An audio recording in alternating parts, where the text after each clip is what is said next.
Hey guys, welcome back to my channel. Michelle here. Thank you again for joining me today as I do a continuation of our Operation Debt Freedom. This is the mid-month video. I know today's the 22nd, January 22nd. I should have did this video last week, January 15th, around MLK Day. But some things happened during the week that delayed the taping of this particular video. My husband ended up getting sick, and then I ended up getting a little bit sick behind him. And so now we're both good and back in good health, I guess you can say.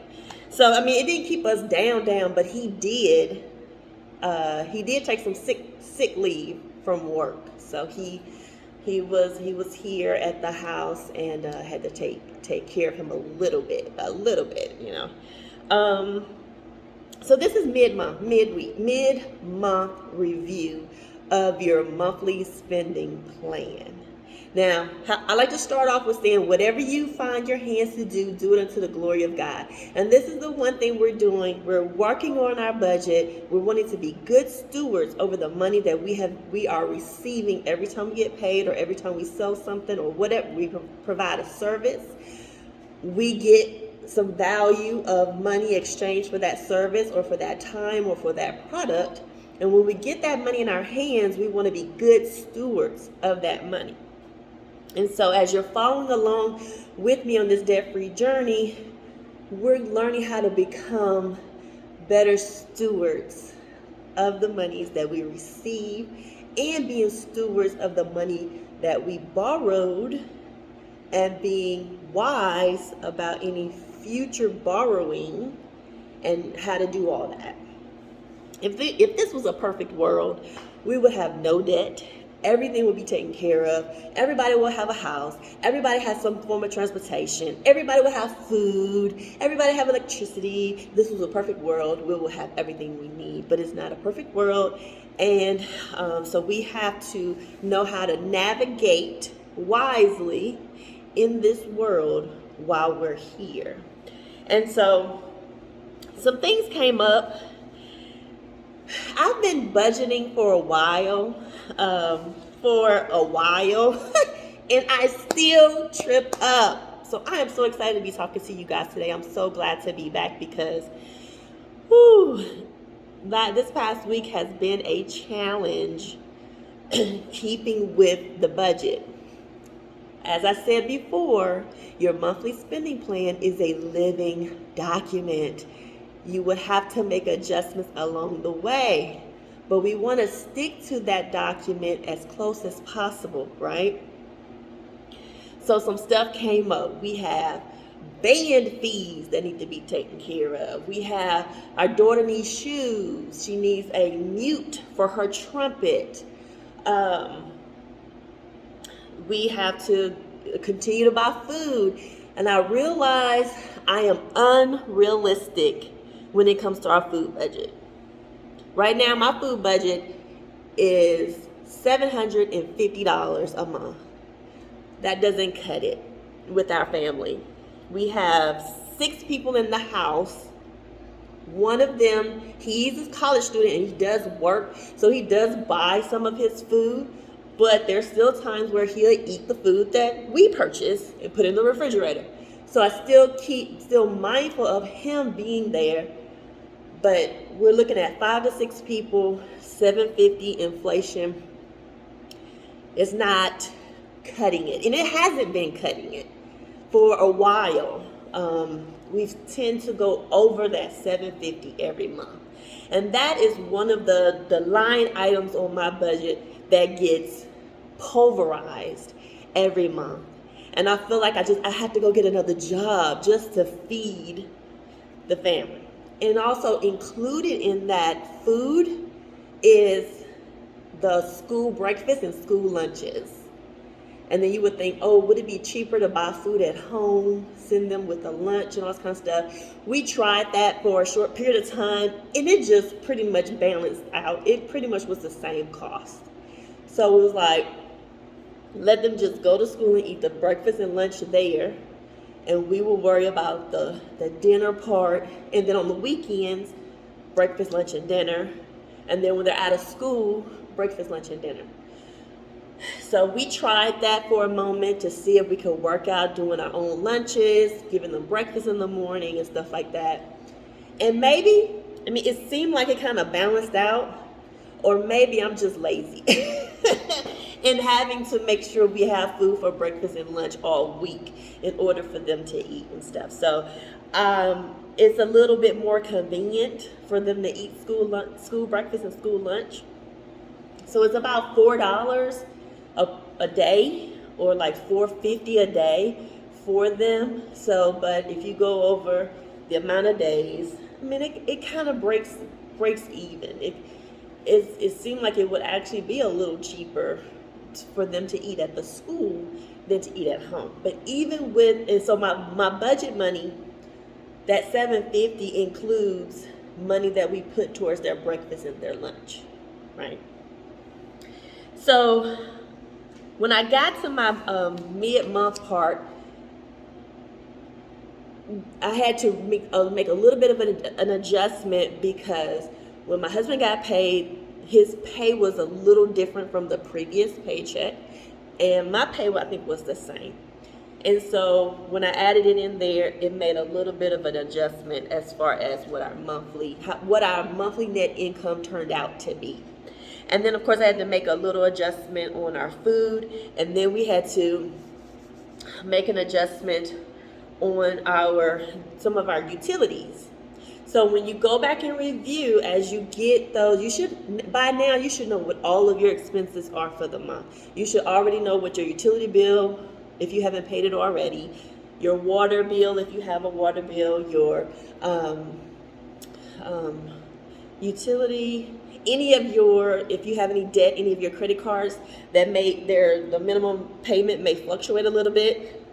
You should have all those numbers now. And you should by now have all of the income, because if my husband gets paid again, like this Friday he gets paid, but that check is going to go into February's budget, and then I don't get paid again till the 31st, so that goes into February's budget. So we still have this week and a few days next week to get through, and we're already really tight on the food budget, to the point that I had to actually go into some savings to take care of the food. Now, my husband decided that January he wanted to adjust his eating habits. So he is working on a keto type diet. And so he's been trying out little different type of keto products, and those products can be a little bit pricey.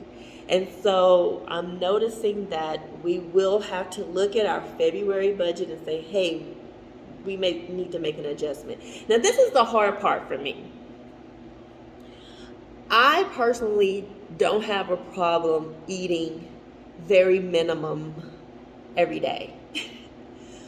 But I can't say the same about my family to a certain extent, especially my husband. And this is where we bump heads.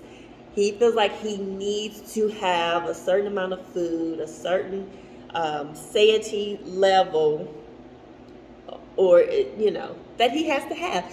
So this is going to be a challenge, because he's going to have to learn how to curb his appetite, and maybe even look at not necessarily buying these keto products, but just eating meat and vegetables, and even reducing the meat, because meat is expensive.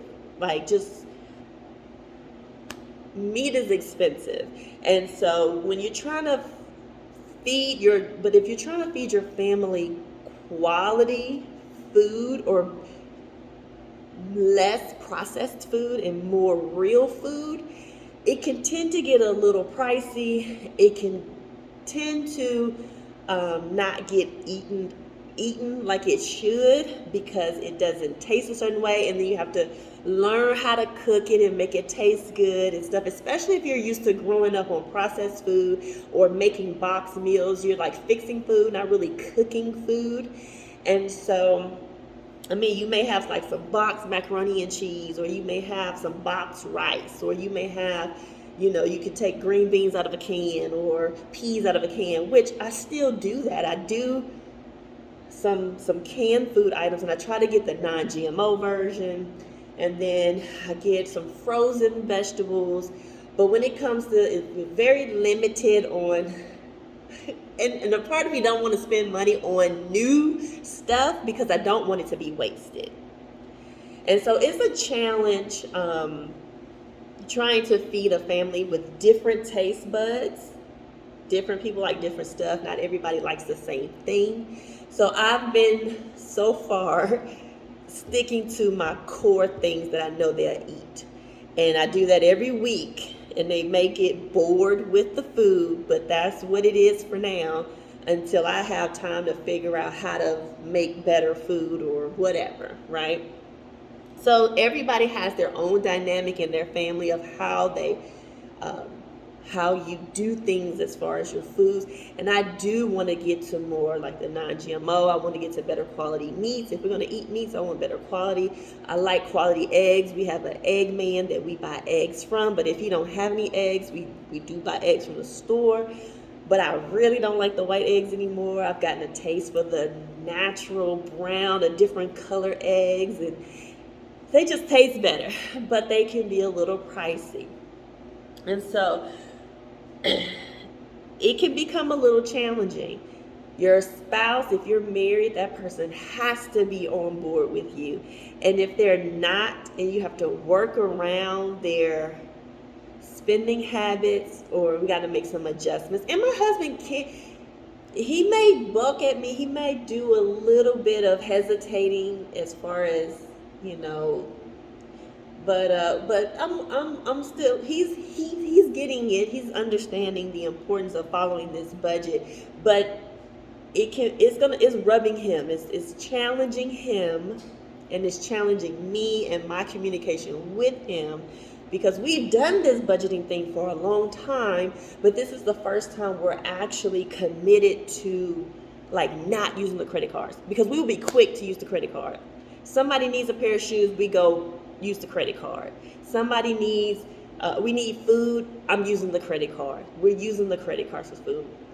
So right now I had to pull out from our savings in order to take care of some stuff, because stuff started to happen this month, and we're just like, why is everything trying to break now?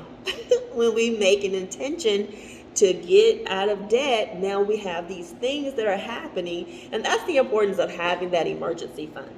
Some people call it an opportunity fund, emergency fund, whatever you want to call it, but it's always good. I did not know that like 30-something% of Americans don't have anything in savings. Only 50-something% have money in savings, or have like $1,000 in the savings account. And that's, that's kind of disconcerting. That's not comfortable to me. That makes me feel kind of disappointed. But I know people have different income issues, family issues that keeps them from being able to have the money in the savings account or whatever. So people are going through different things.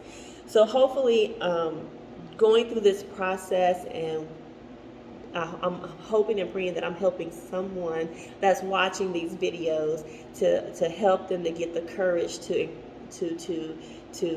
fight for this thing. I know one thing Dave Ramsey does talk about is you have to have that gazelle effort to get out of debt.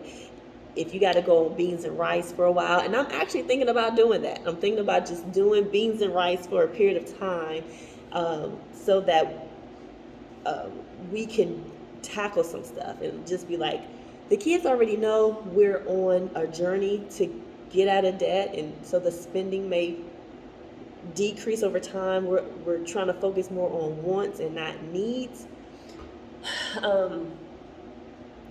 So there's going to have to be some adjustment with that as the months go on. They are currently in extracurricular activities that cost additional fees for, so we have to take those things into account. But it's you want your kids involved in stuff, you want them to do things, but then it's like, do you have the money to really pay for them to be able to do these extra things? So just continue to pray for us as we go through this. To finish out this month, I did have to grab some money from savings, like I said before, to put with our current money in order to make it through this month. And we're not even through this month yet, because I still have to plan out the food for the rest of the month, see what that's going to come to, because I have exhausted our food budget for the month. And I've exhausted it. And I'm used to just pulling out the credit card and just buying groceries. But I don't want to continue doing that. I have to stop doing that. Our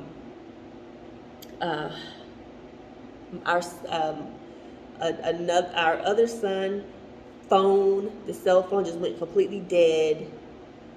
And then we had to go and get another phone. And that money wasn't planned. And so it's just having these things come up. The reason why I'm doing these videos is so that you can see that this, like, we get the information, they tell us the baby steps, like Dave Ramsey or any other financial program that tells us what to do to get out of debt. They give us the steps. They may even give us some stories of individuals and what they did, how they had to go through these steps. But you don't really get to, I don't know, maybe you do. I'm bringing this to you so you can experience the actual process of going through this. Because if I keep dipping into the emergency fund, then we're not going to have the $1,000 available, and we're going to have to start putting money back into the emergency fund. So we're back at step one.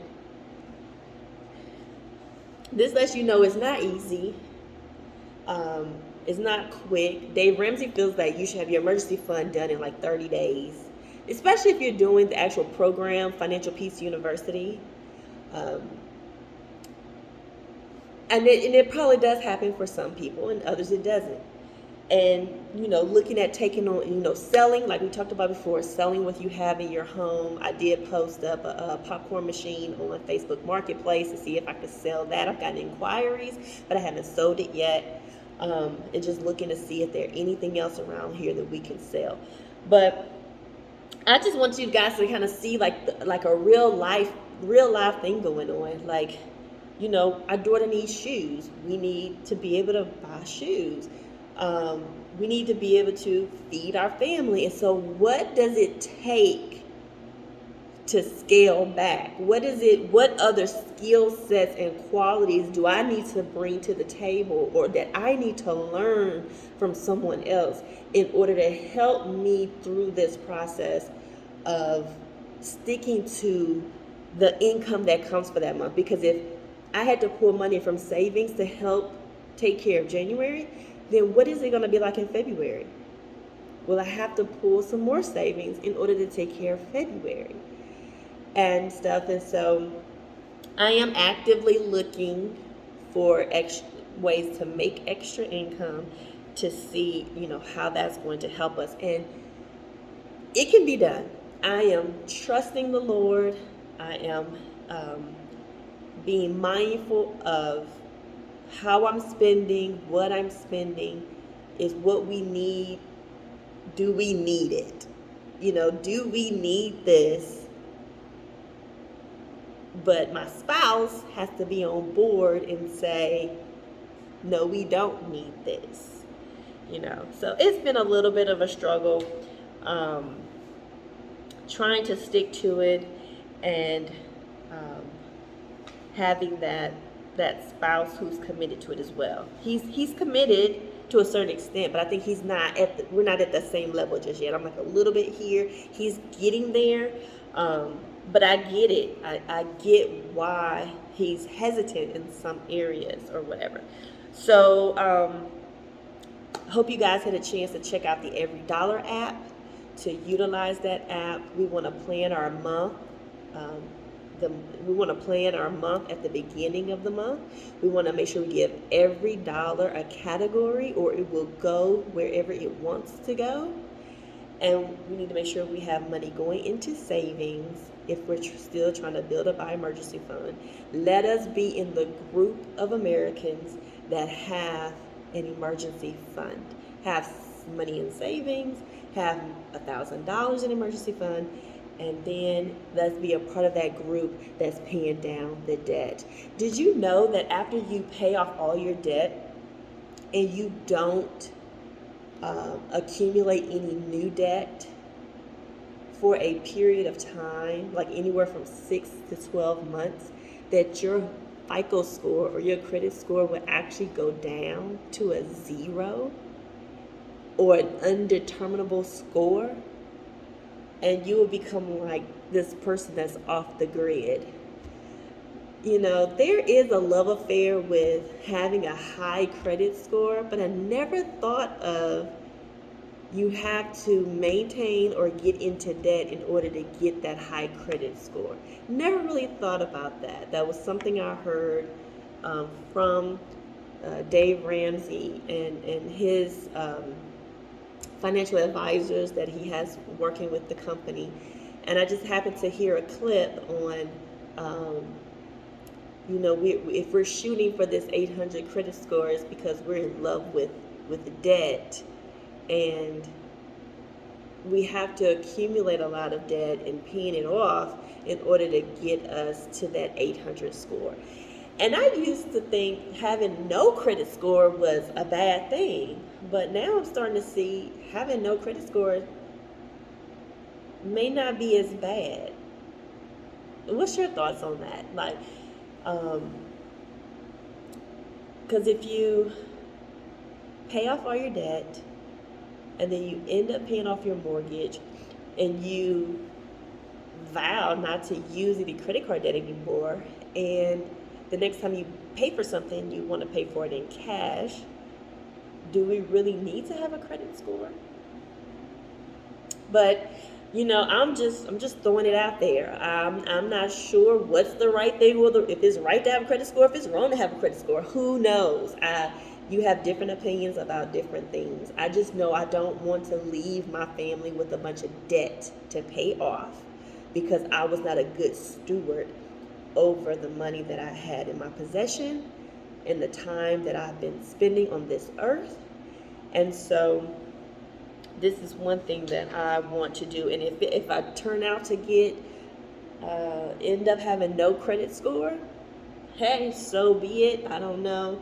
If I get into real estate and investing, maybe I won't lose my credit score for a period of time because I'll be buying and selling or investing or whatever. And so that may keep my credit score active because I have properties on my credit report, but I'm not spending frivolously on, using a credit card just to buy stuff or to go on a trip or to buy clothes or buy shoes or, spending it on things that is not bringing any value to, I'm not spending it on an asset, basically. So I feel like I'm rambling, so I'm going to go ahead and get off of here. This is therapeutic to me. I do appreciate you guys coming on this journey with me. If this is the first time you've seen my video, please make sure you subscribe to the channel, hit the notification button, go back to my playlist and start from the introduction video of the Operation Debt Freedom. And go from there, and then you will see where we are in the process. So it'll put you in, you'll catch up to see where we are in the process. So we're in the middle of January 2023. We're working on getting out of debt, but the first thing we want to do is look at our budget, Make sure we know how much is coming in, how much is going out. If there's anything we need to cut out, let's cut it out. If there's anything in our house that we need to sell, let's sell it, because our monthly spending plan should come to a zero balance. How much is coming in, how much is going out, then you should be able, if you subtract those numbers, it should be zero. Some of that money, hopefully, is going into savings so you can build up your emergency fund. Anything you sell in your house, put that money in your emergency fund. Once you get your $1,000 emergency fund, then you will stop saving and put that money onto your credit card debt. Starting with the lowest balance, knocking that balance out, then you're going to do a debt snowball. You'll take whatever you was paying on that debt, add it to the next lowest payment with the minimum payment included. So you're going to have the minimum payment plus that extra that you was paying on the other one, and then you're going to knock that credit card off. Then you're going to take the amount that you was paying on that, add it to the next minimum payment debt, and you're going to pay that till you knock it off. The whole goal is to get all of your debt, except your mortgage, get all that debt paid off. And then after that, whatever money you was putting towards that debt, now we want to go back to the savings, and we want to build up 3 to 6 months of living expenses. So now that we don't have the debt, we have our mortgage, we have our utilities, food, gas, insurances, whatever those things that we have to pay for and take care of on a monthly basis, we add up what that number is. Now we want to multiply that by 3 and 6 or 6. We need to get that total. So say it costs $4,000 for you to live, no debts whatsoever, and it's $4,000. If you go for 3 months, you want $12,000, right? So you already got $1,000 if you hadn't touched it. So now we need to bump that up to $11,000, right? If you want to be more conservative, you want to go 6 months.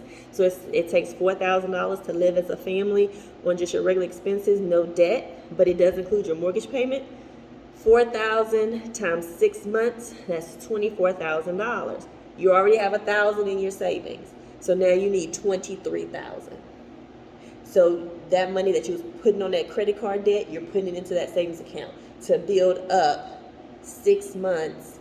That's $24,000. Now you have $24,000 in your emergency fund. So if you or your spouse lose your job, get laid off or whatever, or can't work for a period of time, you know that you have some money you can use to take care of your monthly expenses, your monthly expenses. I don't want to call them bills, your monthly expenses like your rent, your utilities, your food, your gas for your car insurance, those things that are not debts, right?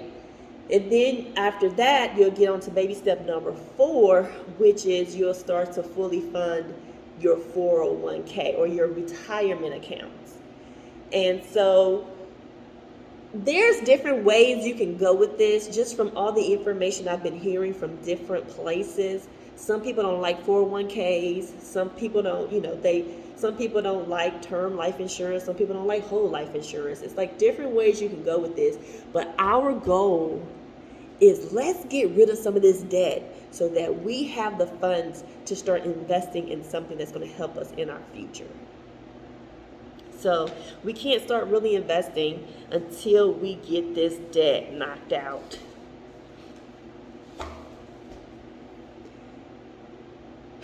So with that being said, please leave a comment below. Share with me where you are on your journey, and let me know what you think about the FICO score. You losing, like once everything is paid off, there's zero balances on your credit report, and then 6 to 12 months later you receive this notification that you have a 0 credit score. How would that make you feel? It's interesting to see what your comments will be. All right, so thank you guys so much, and beloved, I wish above all things that you prosper and be in good health, even as your soul prospers. Thank you so much. Love you guys. Have a great day. Bye.